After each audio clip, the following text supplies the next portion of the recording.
sööt välja Sanonile, kolmene teele, see läheb mööda ja lauapalli suudame ära kontrollida ja Konontšuk, oi. Viga.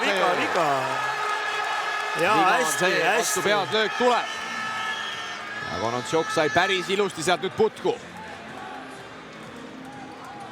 Aga ilusti Graamo, vähemalt praegu on need rasked momendid küll üle elanud. Siit peaks 2+1 tulema, mida kohtuniku pärast arutama läks ja kui me kordust nägime, siis tegelikult on neil õigus.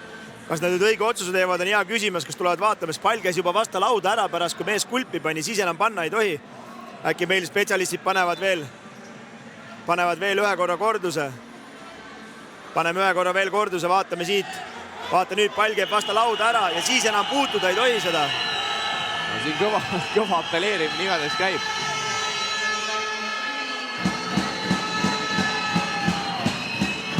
Ma ei tea, seda vist küll kahjuks vaatama tulla ei saa, nii et kohtunikud peavad ise siit otsuse vastu võtma ja see otsus tegid vale otsuse. Otsus on see, et seda korvi ära ikkagi ei loeta. Ega ma ei tea, ma arvan, et peaks olema nii, vaatame siit veel. Pall käib vasta lauda ära ja siis lööb, et siis ei tohi enam mängida pärast viga. Olen mina enam kui kindel, sest et ega viga ei teinud Shannoni.